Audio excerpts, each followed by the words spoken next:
ഭർത്താവില്ല, 3 വർഷമായി മരിച്ചിട്ട്. മക്കളില്ല. പിന്നെ ഇപ്പം ഞാനും അമ്മ തന്നെ ഉള്ളൂ. അമ്മ കിടക്കാൻ തുടങ്ങിയിട്ട് കുറേയായി, പക്ഷേ ബാത്റൂമിലേക്ക് പിടിച്ചു കൊണ്ടുപോകായിരുന്നു. ഇപ്പോൾ വീണിട്ട് 8 മാസമായി. എല്ല് പൊട്ടിയിട്ട് കിടക്കുകയാണ്.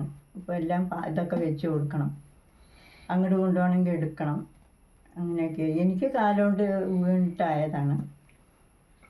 അപ്പോൾ പണിക്കൊന്നും പോകാൻ പറ്റില്ല, അങ്ങനെയുള്ള അവസ്ഥയാണ്. ഇപ്പോൾ ഞങ്ങൾ നിൽക്കുന്നത് പടിഞ്ഞാറേ പനയമ്പാടം താന്നിക്കൽ കല്യാണിയമ്മ, 86 വയസ്സായി, ശയ്യ അവലംബിയാണ്. മെഴുകുതിരി വെളിച്ചത്തിലാണ് അമ്മയുടെയും മകളുടെയും ജീവിതം. ശ്യാമള ചേച്ചിയും ആരോഗ്യപരമായി വളരെ കഷ്ടത അനുഭവിക്കുകയാണ്. അവർക്കും 66 വയസ്സായി. അവർക്ക് ഒരു വീടുണ്ട്, പക്ഷേ വീട്ടു നമ്പറില്ല.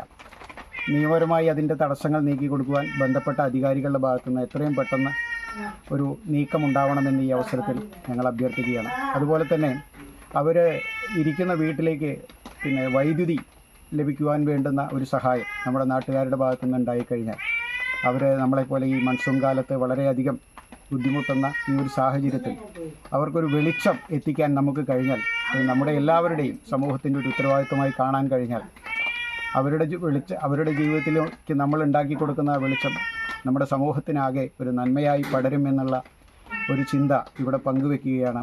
ഇത് കാണുന്നവരും കേൾക്കുന്നവരുമായിട്ടുള്ള എല്ലാ ആളുകളും അവരുടെ ഈ അവസ്ഥയിൽ അവരെ സഹായിക്കാൻ മുന്നോട്ട് വരണമെന്ന് ബന്ധപ്പെട്ട പൊതുസമൂഹത്തോടും ബന്ധപ്പെട്ട ഭരണാധികാരികളോടും ഞങ്ങൾ ഈ അവസരത്തിൽ അഭ്യർത്ഥിക്കുകയാണ്. നന്ദി, നമസ്കാരം.